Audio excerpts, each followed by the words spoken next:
Hello everybody, my name is Ilya. And my name is Tyler. Together we make up Kovray, a couple that loves to play board games. And today, we're here to tell you about the 10 best games from 2024. Yes. Well, our top 10 list Yes. of games in 2024. Yeah, the best games of 2024. Sure, but my list is different than your list. And my list is the best 10 games of 2024. Wow. Don't come for me. Well, obviously these are our opinion, and we're here with two different lists with some potential overlap, but we're excited to tell you about them. Mm-hmm.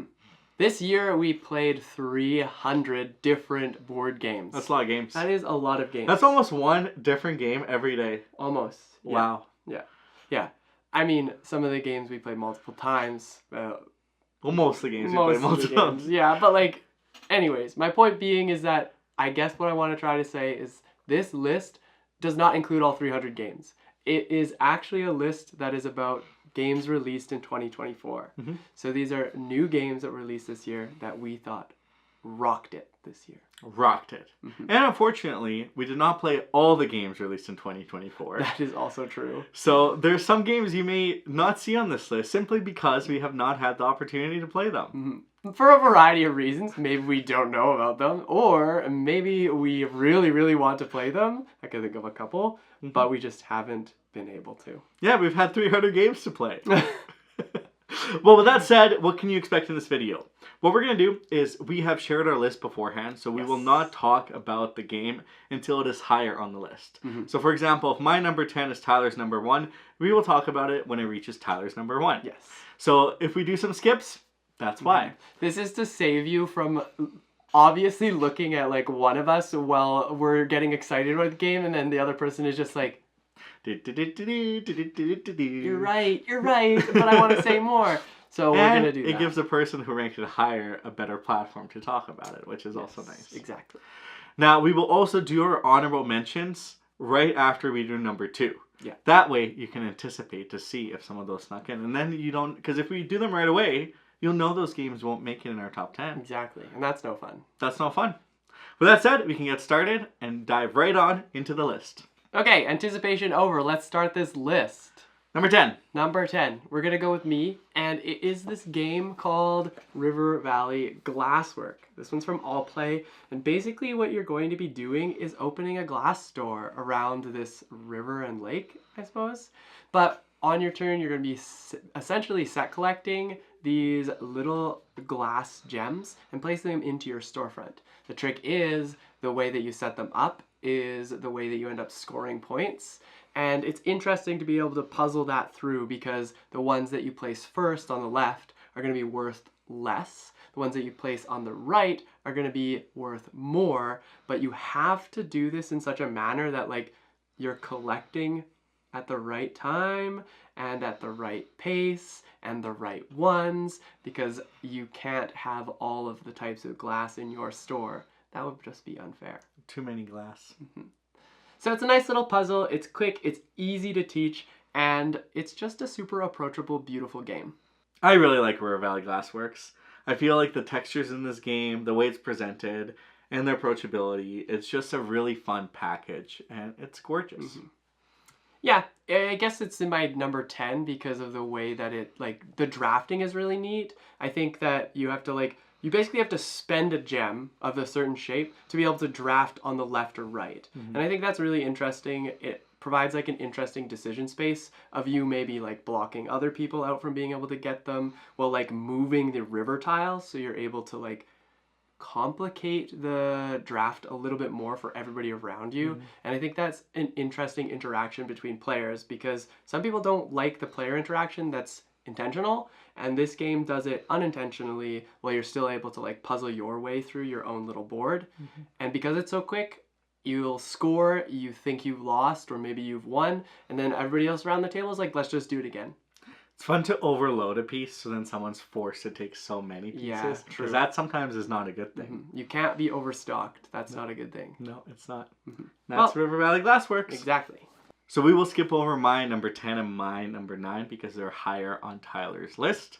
And we'll go over to Tyler's number 9. My number 9. I'm just a rambling man today. This one snuck into my top 10 actually because we only recently played it, but I've been wanting to play it more and more, and that's a sign of a good game. This is called Flatiron. It's from the designers of Red Cathedral, for those of you who are familiar. It's a 2-player only game. It has engine building in it. It's got this worker placement and then like the play the player type thing going on. So you can really kind of get involved with that, except it's not too heavily invested in those types of things, or at least the player interaction. It's more invested in the action sequencing and the engine building part of it. Because of the way that the scoring is set up, everybody's board is different, and you'll score different points for the same colored cubes that you'll place onto the center board. And that cylinders. Yes, yeah. And that brings me, they're like pillars to build up this amazing skyscraper, which is my next point. The board presence of this is really, really interesting. It provides like cool actions while you are building up. And then at the end of it, you've got this nice skyscraper. And that's like how you end the game. As soon as it's built up to the very top, that's the end of the game. You count your points, or I guess you've scored already. You count your game end points, and whoever has the highest ends up winning. It's a fun 2-player game. It's so good. Yeah. I'm also enamored with this game, and I'm also curious why it's only 2 players, because I feel like it'd also be a really fun 3 to 4 player game. But I feel the design, like everything is really intentional in this game, and I would not change a thing. But I really, really appreciate of how everything is put together. Yeah, I really like the idea of just sticking with it. Like I can see how it could be maybe a multiplayer game, but 1 to 2, just like hold to that, stay strong with it, and I think they did a really good job with it. I'm excited to play more and more of this. Me too. And just like the modularity, the variability of it is actually really, really intense. So we're just gonna keep on plugging at it, and I'm really happy that we picked this one up. Me too. That's my number 9. I finally get to do one. Hooray! My number 8 is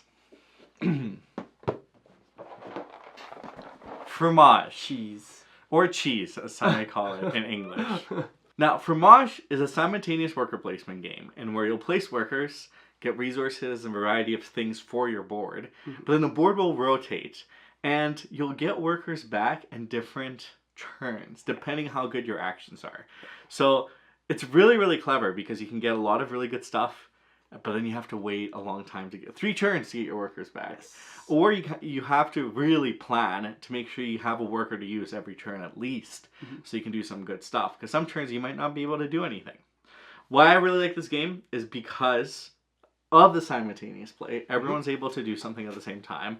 The really innovative nature of the game, because I've not seen a game that has this essentially rondelle that moves around with different mini games and scoring conditions. Yep. And the presentation. This is a game that once it's on your table, someone's going to ask you about it. Someone's going to love something. The appeal of it is just so wonderful. The cover of it is so wonderful. I'm really drawn to games that are pretty, and they have a function on the table, and they draw people to the table. And I think this is one of those games that you can really show to a wide variety of people, and everyone can grasp onto the mechanics eventually. But it'll be one that you come back to, I think, from time to time. Yes. Yeah, the fact that it's got like 4 mini games makes it like a good entryway into like bridging the ideas of different things and working together so you can like involve yourself maybe in all 4, maybe in 3, maybe really just focusing in 2 or whatever it ends up being. But it is interesting that like the timing of this game I think is very, very important. Well, the minigames bring on various mechanics too. Like this is an area control, and this is what you can look like. If you really like this section of the board, we can play other games that are like this. Or this is just a general set collection. This is how you set collect. Yes. So lots of great mechanics, but it's a game that I think everybody will enjoy. I agree. And that's fromage. My number 8 is this game right here called Let's Go to Japan. Let's do it. And it's exactly what it sounds like. So in this game, you're going to be planning your own trip to Japan, and you essentially want to do it better than everybody else. You have to balance like happiness and energy, and you are trying to bridge all of your different what are they like? They're your different Activities? different types of activities give you different types of energy or take away your energy kind of thing. So you've got to take moments to rest, moments to relax. You have to make sure you're getting on a train or a plane to get to certain areas, and you have to time yourself really, really well. But in this like draft sequence type game, you're gonna be planning out 6 days, 7 days. 6 days. It is 6 days. Because you gotta leave some days to travel. Yeah, you'll be planning 6 days, and it's very interesting because a lot of these things are, or everything I believe in this is real things that you can do in Japan. So you can actually just snap a picture of it later on and maybe do it. Maybe that's your itinerary for when you want to go to Japan. It's beautifully laid out. It gets you excited about the planning process because I know it can be kind of daunting, and it is an interesting like way to think about playing a game. So when you puzzle those like planning aspects and your gaming aspect together, it really makes for a good mesh, and that's why I put it at my number 8. I like that you can share with everybody what your 6 days looks like by the end of it. You kind of just announce, this is what I'm doing. How about you? What are you doing? Exactly. A lot of fun. And that's Let's Go to Japan. Now, I would do my number 7, but it is higher on Tyler's list, so we'll go to Tyler's number 7. All my games that Ilya want to talk about are higher in my list for some reason. Oops-a-daisies. My number 7 is this kind of a hidden gem, I think, that we found at Gen Con called Intarsia. And it's the same, if I'm remembering correctly, it's the same people who do Azul. And it feels like Azul, but upgraded, not the right word. It's more complex than Azul, I think, in a different sort of way. So Azul it is this Plus. Yeah, so it's this like abstract puzzle game where you're building out this beautiful floor for your cafe, and there's different layers from like the very, very inner pieces to the very outer pieces, and you'll start by placing these outer pieces and collecting different things as you move along. The neat thing about this is it's a card, not shedding, but card discarding, and you'll be collecting those as your resources, and in order to do actions, you have to discard cards. Most of the time, these cards will be like of the same color because you have to place them in certain areas, but it'll give you bonuses depending on what you're doing. And then the cool thing about this, my favorite part, is there are these goals that you can grab that once you've completed, add to your engine, and they score small amounts of points individually, but then when you combine them together, which happens over time, it builds and it builds and it builds, and then you're scoring more and more points, and it gets more exciting as you go throughout the entire game.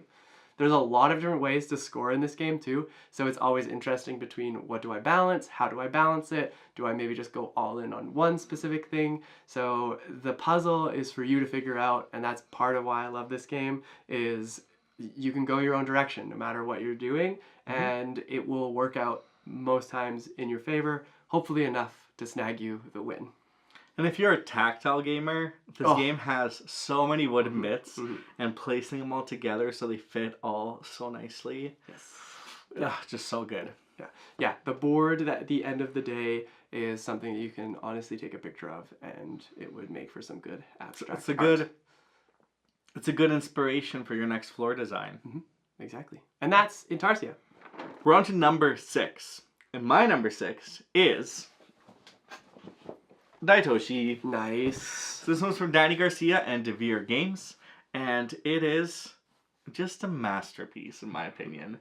I think it would have been higher on my list if we played it a bit more, but what I really, really enjoy about it is in the game, on your turn, you'll have 2 actions. You can produce resources, which not only produces resources for yourself, but to everybody around the table in a smaller degree. Or you can take actions in the city. And as you move around, you'll do various things in the city, like grow it, enhance your own player board, enhance what's happening.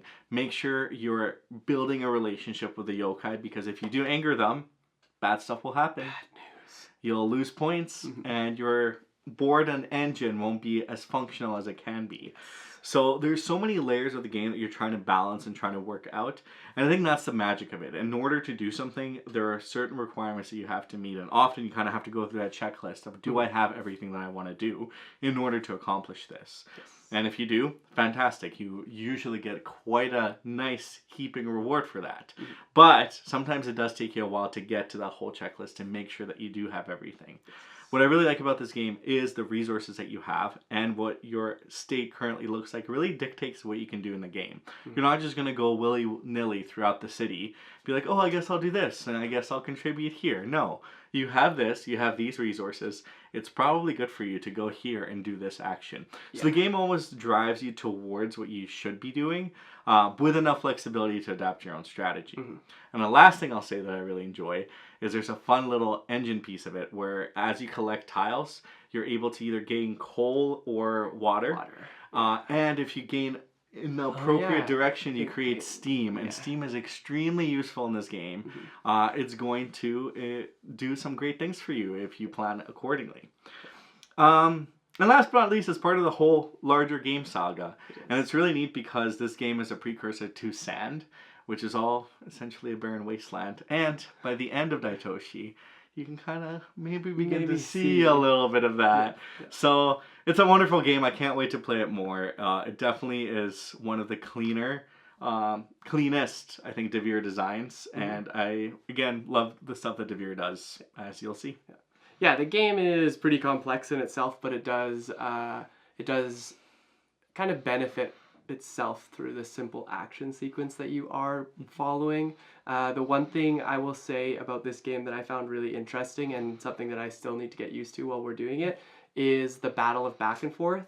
Is it's okay to be giving things up early on as long as you're not going too far down that route, but you can manage it and return back to normal, quote unquote, in the game, because you have to be like willing to give things up to get things and progress yourself forward. And I think that's always an interesting balance to understand a game, and it adds like a good layer of complexity. It's okay to anger the yokai early on as long as you rebuild those relationships by the end of the game. Better to ask for forgiveness.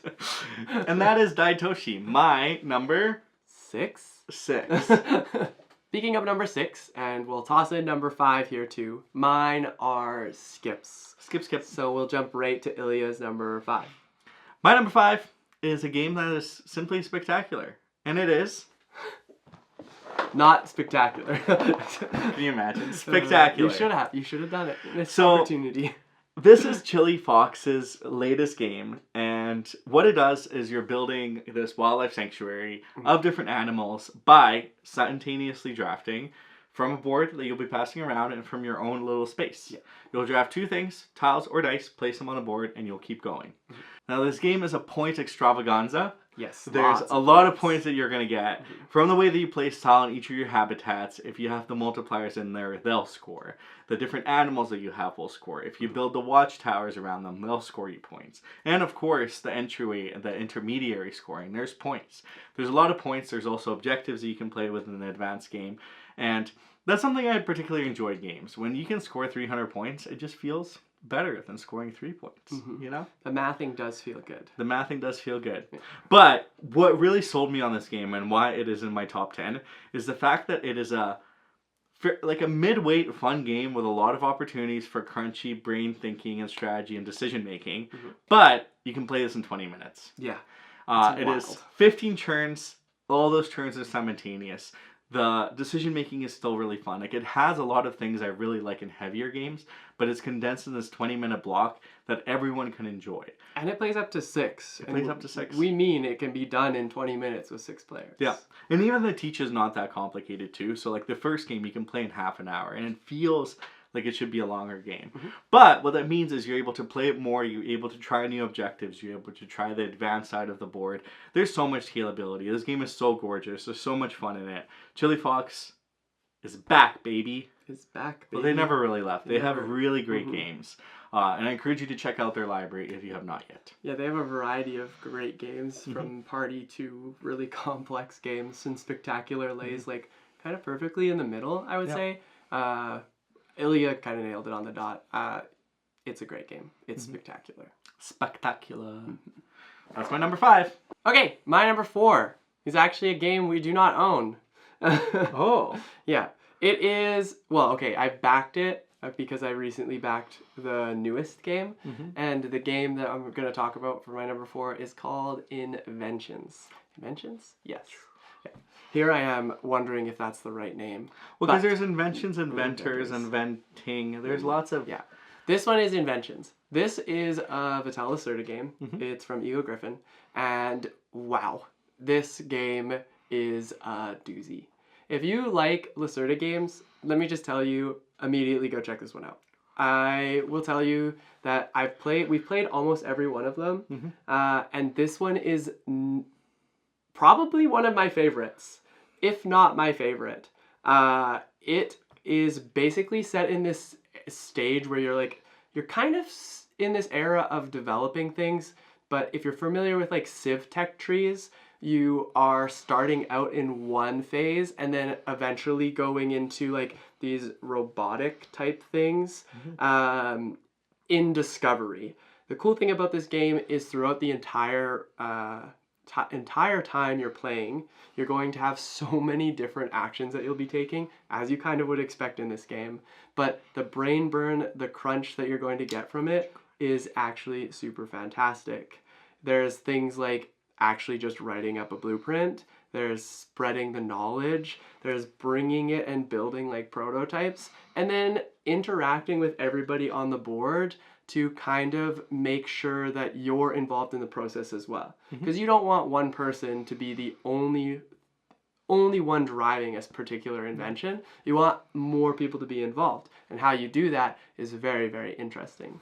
There's a lot going on in this game, and I'm probably not doing it justice, but when I say it is fantastic and it blew my mind the first time I play it, I'm not kidding. Please check it out. I'm very sad because I've not yet to play it. But since Tyler backed it, I will get to play it eventually. Yes. And that's Inventions, my number 4. Now, my number 4 is Ezra and Nehemiah. So it's Garfield game, Sam and Shem, and this game just hit all the right things for me. I feel like the anthology series started off, I'm like, I don't know if this will be like my favorite, but the anthology games have been fire. They've been great. Especially like the recent Scarbray, the Anarchy. Oh, they've just... Ezra and Nehemiah. There's just so many that are just so good. But we're here with Ezra and Nehemiah. The way this game works is really clever because you'll be placing workers on your player board, and based on the banners they have with the other workers' banners, so you add up your banners, cards, right? Your cards, yeah. Yeah. You add up the banners, and that's the actions. You can contribute those banners to various actions on the game board. Now, this means you can build up the temple, you can contribute to the altar, you can move around, and a little traveling, or you can even teach some of the Torah. There's a lot of various actions you can do, but all of it is really dictated on how you play the cards and the banners that you currently have. Because the more banners you have of one, the more you can do within that action. Now, this mechanic is extremely clever in my opinion because it's not... In Viscounts, they have that kind of circular where you're pushing workers out and there's that kind of sequence. But here, you get to decide. You're always going to play 6. But you get to decide of which ones you're covering. So you don't have to cover in order. So the first one does not have to be covered till the very end, for example. So you can really use that worker's manners quite a significant amount of times. Now, what else is really neat about this game is the game really comes alive throughout the time that you're playing it because there's sections of the wall that you'll collect for rubble. Then you'll rebuild it, and you'll do this all collectively because that is the main board. Which I think surprised me because it is a very beige type game. But it does have a table presence that really feels so engaging and so much fun. And it's a game I really, like now even speaking about it, I want to play it right now. I want to get it back to the table. I want to show it to more people. It brings a lot of joy and a lot of crunchy brain thinking, which I like. I mean, yes, it's beige in theme, essentially, because that they really dive into like the area that this is based in, and they do a good job with it. This is a fantastic game. Fantastic. That is Ezra and Nehemiah. Okay, this is the first crossover that we've had. Ilya's number 7 and my number 3 Is this game right here called Wormspan. So, some of you may be familiar with this game already, and if you're not, and maybe you're familiar with Wingspan, this is like the Wingspan Plus. They're not the same game, not at all the same game, but they do follow a very similar like action sequence that you'll be familiar with if you've played Wingspan. In this game, you're building caves and you're inviting dragons into those caves or enticing them, and then you're exploring through those caves and basically benefiting for having dragons in those caves. just visiting them. Exactly, yeah. This engine building game is very interesting, and probably my favorite part about this is the way that you take actions. You'll spend a resource that is a coin, and you'll be able to do a variety of different actions. My favorite part about this, though, is there are ways to get more coins. There are reasons to spend your coins, so you have less turns. And there are key decision moments that you'll want to be focusing on to maybe scale that and have an extra turn. Or maybe it's really important to spend that coin early on because your engine is going to really rely on being strong after you've essentially given up a turn. But the other cool thing about this, besides the way they've done actions in this, is the dragon board, the guild track. And the guild track is this varying ability or variability portion of the game.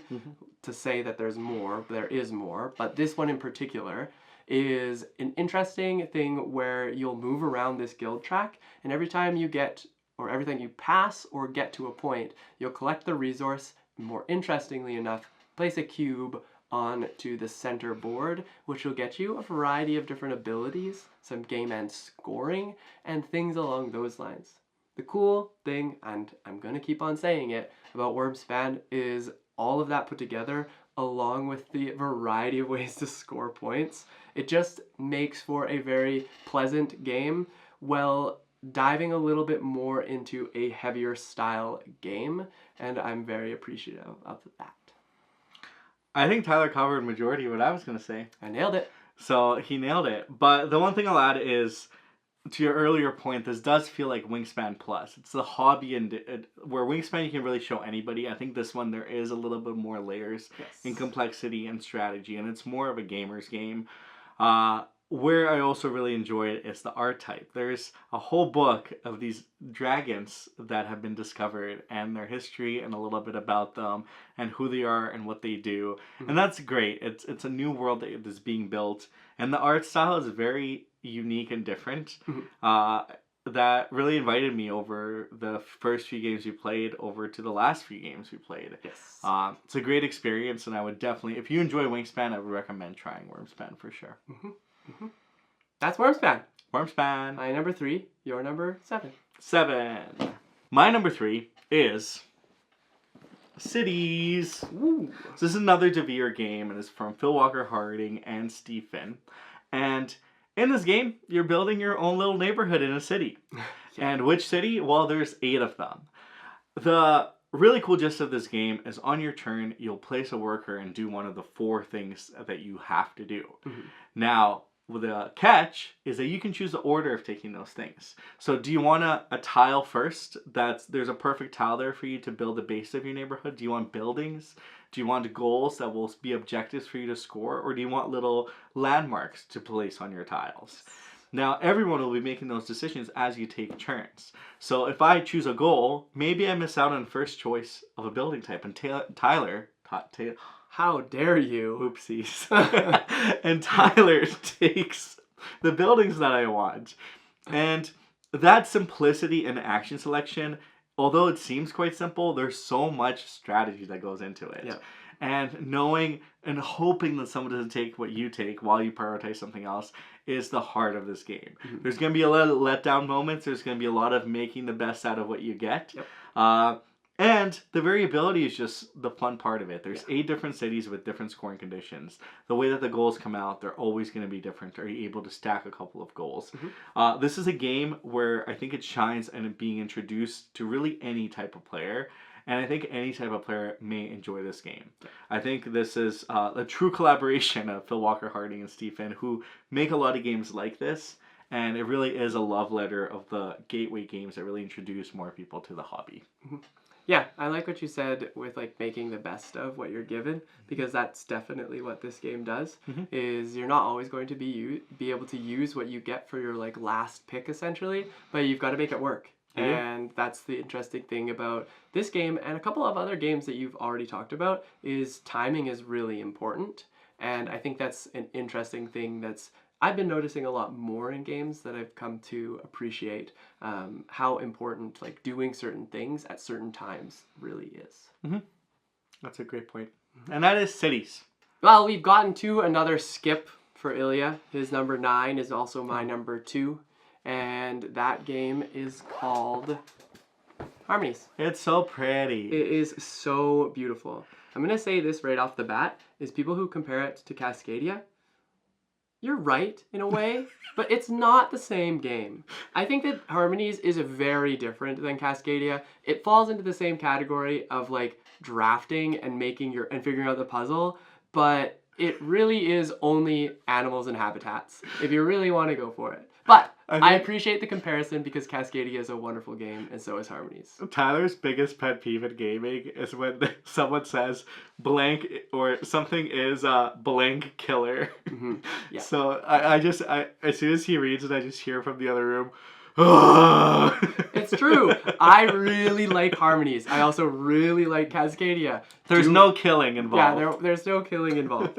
Anyways, in this game, what you're going to be doing is drafting different wooden tiles? Tokens.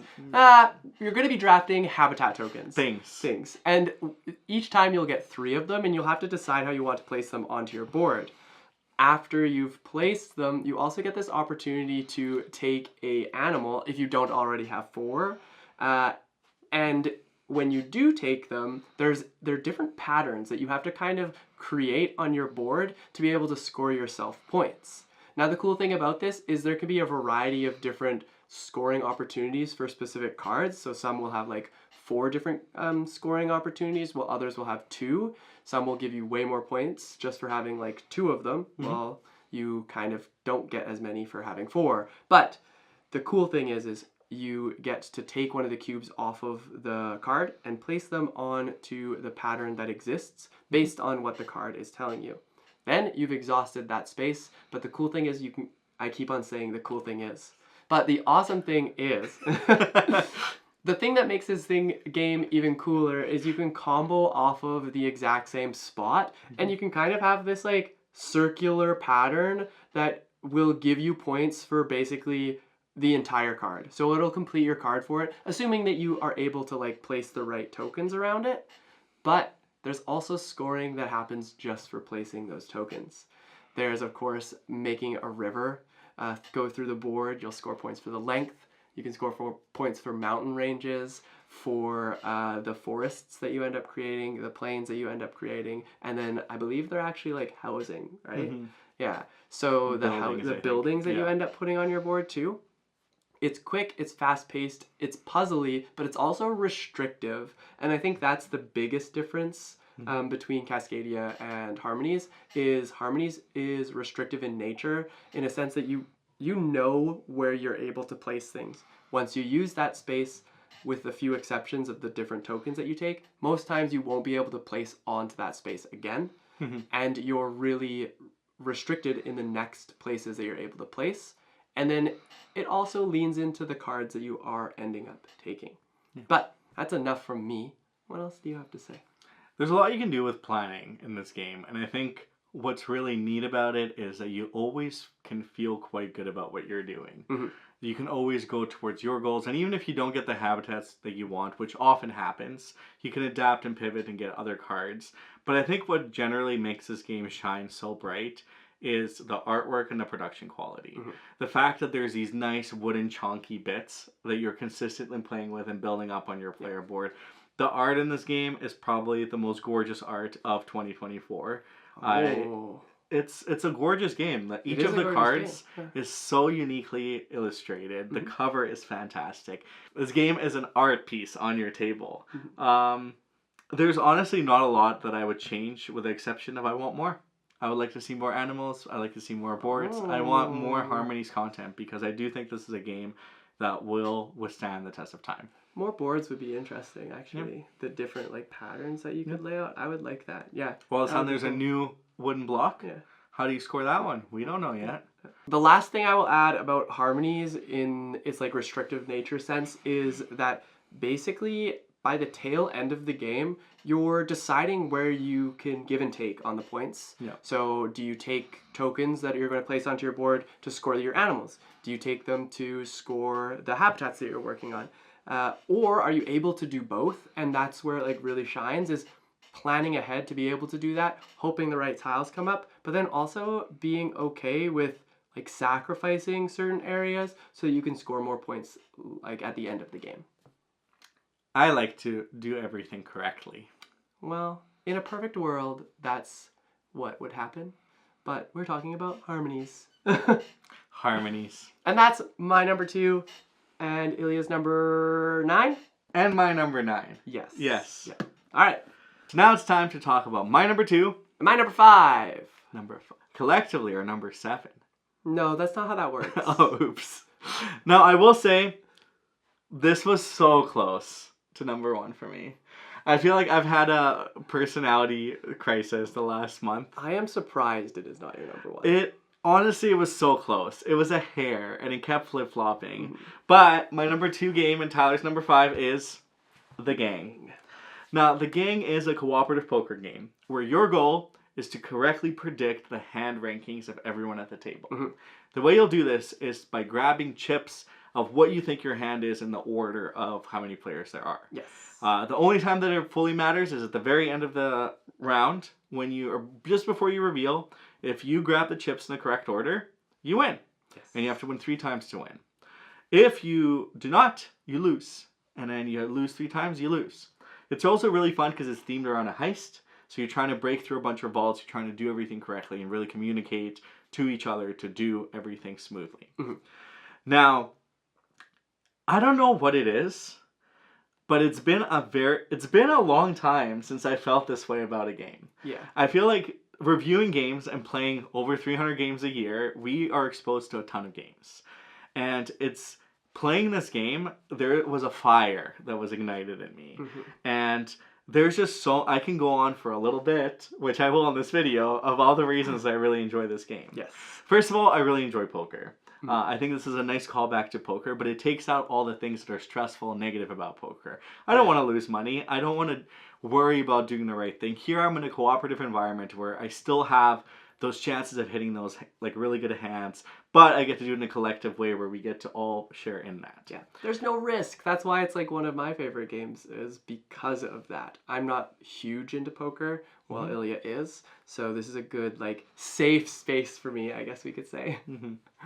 But I think the main reason it has ignited such a big spark is the fact that it is prone to grand moments, which is what I like to call it. Which is something you love in any game. I love grand moments in any game. I think if a game is able to deliver a core memory, that's a great game for me. Mm-hmm. It doesn't matter what the mechanics are, it doesn't matter why. Like, some of my best gaming experiences have been some of the silliest games we've played, mm-hmm. but simply because we couldn't stop laughing, or the improbable thing has happened, or there's something that just, it feels magic about the game. Mm-hmm. And The Gang produces that almost like every 3-4 games, in my opinion. Because at one point, you're all going to have really crappy hands, but you somehow predict the order of your crappy hands. Yeah. At one point, someone will redraw cards, and they'll draw 2 aces. And the probability of that is not very likely, but all of a sudden an ace comes up, and then it's just so fun. Moments. People, like, I feel like every time we play this game, we clap. Mm-hmm. Because we feel so like happy that we've achieved what seems like the unachievable after trading chips for what feels like minutes. We've also played this game like 40, 50 times this year, mm-hmm. which we've shown it to pretty much everybody we know. We've played it anytime it's come out at a game night, it stays out. We don't really usually shift games. Mm-hmm. So the game is pretty quick. Like, The Gang is pretty quick itself, so like it's easy to get in a lot of reps with this game, but even then, having that many reps in this game already is quite impressive. And I have not got tired of it. Mm-hmm. And I'm the king of new games. I want to play the new game. I want to play Ilya does love new games. I love new games. But having said all of that, I feel like the gang, being an accessible price point, being a game that's also familiar, because it's a deck of cards. Everyone is familiar with a deck of cards. It's a great entryway to draw people into the game. I feel like it hits all the marks that I look for in games. And kudos. This Thames and Cosmos has put out something that's so incredible, and I'm so happy to present it as my number 2. Shockingly not number 1. Shockingly not number on 1. my list. Yeah. Yeah, the only thing that I'll add to this, like, I don't necessarily have, like, criteria to, like, figure out my top 10 list or any lists that I end up making. It's usually, like, did it make me feel good? Is there a good feeling behind it? And, like, did the mechanics click for me? So, like, was the entire experience really good? But one of the things I do often gravitate towards is games that do that thing where you're like, wow, how hasn't this been invented already? How hasn't this been designed yet? And of course it's poker, but it's taking a simple concept like poker and turning it into this or turning it on its head and turning it into a cooperative game that people can get behind. And I think that's really, really interesting, really fascinating. And like I said, it's one of those things you're like, wow, how come this hasn't been designed yet? Cooperative blackjack, here it comes. Ooh, I don't know how that would work. No. Somebody will figure it out. Anyways, that's the gang. Ilya's number 2 and my number 5. Our collective number 7. No. Now it is time for a break. Well, it's time for our honorable mentions. Before we reveal our number 1s. Now, we each have limited ourselves to 3 honorable mentions. 3 seems like a good number. And we will go through them briskly. We're just going to jump right into it. Go ahead. So one of mine is actually on Tyler's list, and that is Flatiron. I feel like if we played it more, it could have made my list. It's just such a fantastic 2-player game, and for all the reasons that Tyler said, it is my honorable mentions. Yeah. Now, my second honorable mention is Pampero.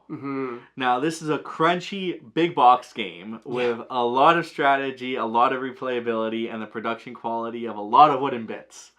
Now, this game we actually played when it was coming to crowdfunding as a prototype. In 2023. A while ago. Yeah. And we've received our production copy, but we have not yet played our production copy.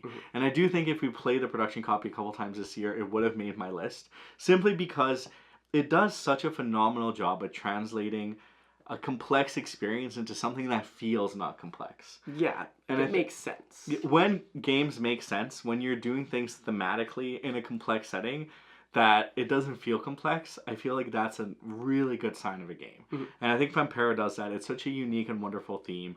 There's so much to discover in the game in terms of strategy and the development. I can't wait to get it back to the table. I really wanted to. Unfortunately, we just haven't had the time recently. Yeah. But it is on that list to get back to the table, so hopefully it'll be soon. It's a game also that I feel needs to be played at 3 at least. Yeah, a little bit more players. It could be played at 2. We liked it at 2. We played it at 3. We played at 3 and 2. Oh, yeah. Okay. Yeah. But we definitely played it at 3. Yeah. Now, the other game that almost snuck in was Civolution. So this is a new Stefan Feld game, and it is a lot on the table. It's a lot. There's so much variability. It's essentially a civilization building game where you're... Who would have guessed? Who would have guessed from the title Civolution? But there's so much you can do in this game, and technically, on your turn, you have up to 21 different actions that do various things on the board. Do you want to explore? Do you want to go hunt? Do you want to develop territory? Do you want to develop yourself? Do you want to invent stuff? Do you want to sleep? Discover? Do you want to rest? There's so much that you can possibly do, and it's wonderful. And it has a classic Stefan Feld formula where it's a very procedural type of game. You know what you're going to do. There's a lot of actions. There's a lot of symbology. But once you figure it out, that's where the fun comes in, because you can play within that. And that natural play element just really shines in that game. And I really liked it at 2. I do think I'll like it more at a higher player count. Yeah. And we have not played it yet at a higher player count.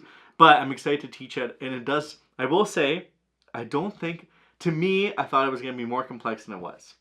I don't know if that says anything. Well, maybe it says that it was actually... It looks more complex than it is. It could be that it's well done. In such a way that it just felt less complex than it actually is. The rulebook was layers. Very good. Yeah, yeah.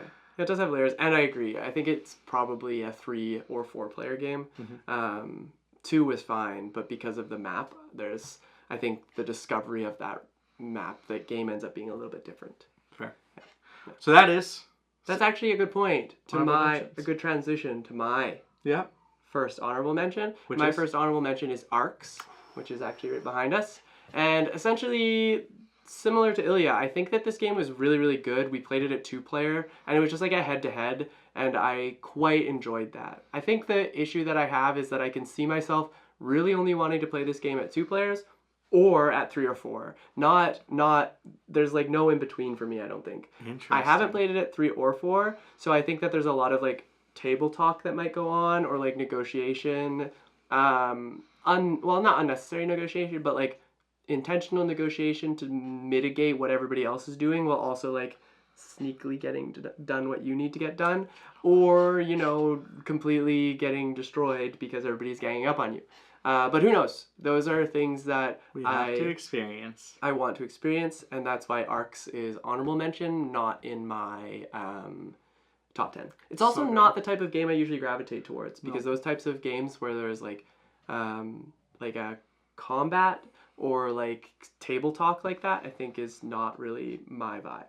Two players Arcs was stellar though. It was good. Probably one of my favorite leader games. There you go. Yeah. My second one I'll mention is an expansion, so I couldn't include it in the top 10 list, but it's Forest Shuffle Alpine, and I think this does a good job at pulling away from particularly strong strategies that existed in the base Forest Shuffle, and opens up the idea of a lot more strategies that kind of like don't level the playing field, but bring another like layer to it that evolves the strategy more, and I really appreciated that. Forest Shuffle is probably like one of my favorite games of all time, and I think that the expansion, at least Alpine, has done a fantastic job of integrating itself into, honestly, it should just stay in the base. Like, I won't play it without Alpine. No. My last one is a simple card shedding game from Sashi called 1AM Jailbreak. And I really like this game because of the way that it's the card shedding is done. It's simple yet elegant, and like Scout is how I'll put it. There's no like hand restriction, so you can't like you can move your cards around in this one, but the way that it works is on your turn you have to beat the set that's last been played, and the way that you do that is by playing plus or minus a different set. That can be a run, that can be a grouping, a pairing of cards, the same cards. But my favorite part about this is how you can manipulate that particular instance. You can do what's called shoot ahead, and you can grab a card from your hand and tuck it into the set. Obviously, it has to work for that set, but then it also it allows you to A, be able to play, which is really important, and then B, it also has an opportunity to increase the number of cards that you're able to shed. And sometimes that could be super crucial, because if you time it right, then you're out, and then that's what you want to do, right? Simple scoring, you score for the cards that are remaining in your hand after one or two people have gone out, and that's it. You want to have the lowest score by the end of 3 rounds. It's great. A really fun game. Great. I really enjoy it. I think it didn't make my top 10 just because of how simple it was, and just the number of games. I think this fell into like we played it like a week or 2 ago, and it just there wasn't enough for me to say, hey, it bumps other games out. That's fair. All right, the moment everybody has been waiting for. Well, before that, if you liked and enjoyed this video, hit that thumbs up, hit that subscribe button if you're new here, because we love making board game content. And this is just a fun little list that we get to do every year, and we look forward to doing it. And if you want to support us further, feel free to check out our Patreon page, our Discord page. All is that in the description. You can learn more. We'll share all the fun links. But without further ado, our number ones. So Tyler's number 1 is your number 10, actually, which I will say that I'm actually a bit surprised that this is my number 1, but it has to be because it's so good. It's called Shipwrights in the North Sea, and this is the Redux version. Have we played the other? We have not. I didn't think so. So, this is basically you're putting together a Viking crew, really. You're going out, gathering ships, gathering resources, gathering like Making crew buildings. members, and you're making your little village. All of this, to be said, is you're doing it in such a way that it's just a huge engine builder, honestly. It's a draft and an engine builder at the same time. You'll be drafting, of course, cards, passing them around, and then once your draft is complete, you kind of just get to go ahead and play. Have fun. Yeah. You will collect income based on what's going on, and then, of course, as you can imagine, the engine gets bigger and bigger as you progress through the game. And that's always fun and exciting because you're able to do a lot more in the rounds that come up. Those are various tracks you can invest in, Yes. and the further you're along those tracks, you can get benefits from leaders.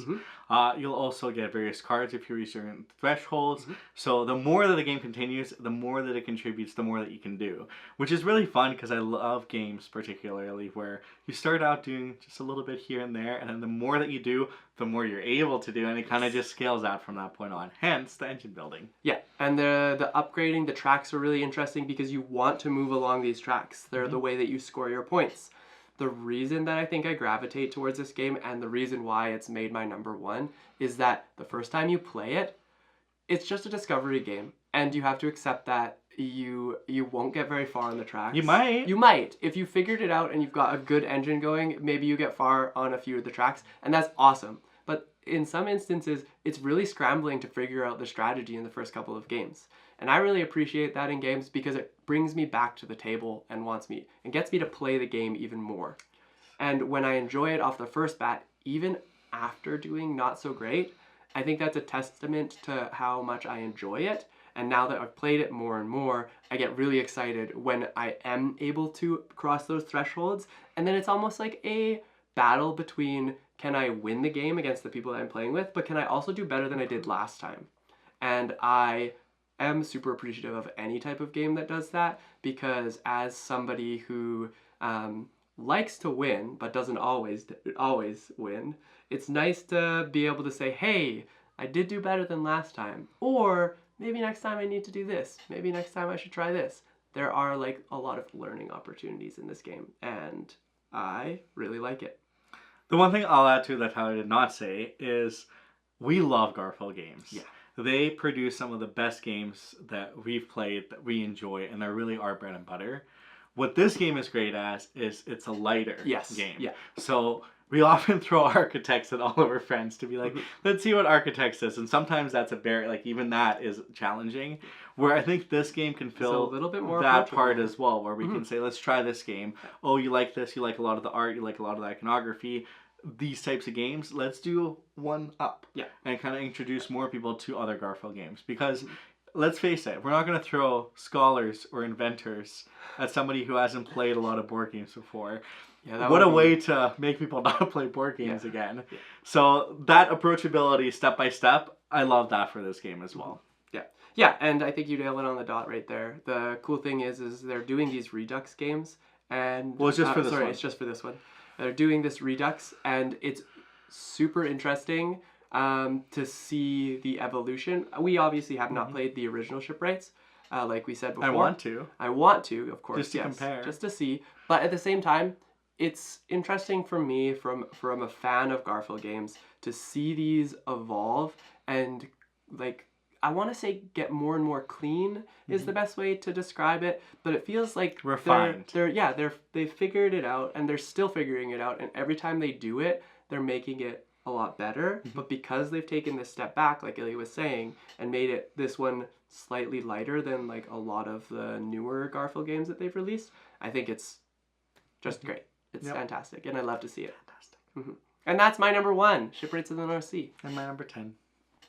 Boo, Ilya. Anyways, your number one is my number 6. So we are finally filling the last gap of Skips. So you may be wondering, what game has surpassed the gang? Ilya spoke so especially highly after of it. that, yeah. Like, what could it possibly be? Well, let me explain it to you after I announce what it is. It is Bomb Busters. Now, the reason I think this is my number one is a little bit because of the surprise element. Surprise in the sense that you didn't expect it? I didn't expect it to Okay. be as great as... I knew it was going to be good, Okay. but it ended up being fantastic and great, and it executed everything that I wanted it to do in such a great way. Now in this game, you're working cooperatively to cut some wires in the correct order in order to defuse the bomb or the situation at the time. Yes. Now, what this game does so gracefully is it has a tutorial system that walks you through the first 8 missions to teach you how the game is played. And there are 66 different games within this game. Repeat that. 66 different missions. Now, typically, in a game that says there's 66 missions in a game, I'm not often gravitated towards. Yeah. Mainly, or you expect it to be like a big campaign game. Campaign game, or just I'm not as excited at because sometimes we don't get to really enjoy the 66 missions and whatever it may be. To be fair, we haven't. We have not yet, but I genuinely believe we will. And a lot of people that I've seen play this game have made it through the end, which is very exciting. But what's so neat about this game is the system is so simple, but the slight changes that are added on, the tension at the table, the grand moments, once again. We already built such a nice core memory even playing with my family and my brother, who decided to goop us by either pretending that he didn't know what was going on, or really, all of us had like 3... Including his fiance. Yeah, all of us were stressing. We were sweating because we were like, you need to do the right move. And he's like, what should I do? I don't know what I don't know. Which I think he was trolling us. But this game is just so wonderful because even at like 3 players, up to 5 players, the variety of player count, the variety of missions, it's so much fun and it's so much joy. And it just brings that light to the table. The way that the equipment cards come out, the way that you really decide to make those decisions. When you're all on the same page and have a system going, you just fly through this game and it's so smooth and it's so much fun. And if you've gotten to open some of the boxes or one of the boxes of the goodies of the things that are to come, and it's been such a pleasant surprise. So I cannot wait to get the rest of the game content and get through it. I suspect this will be our holiday game, that we will get through quite a lot of it in the holidays. Yeah, I think we'll bring it along wherever it is that we end up going.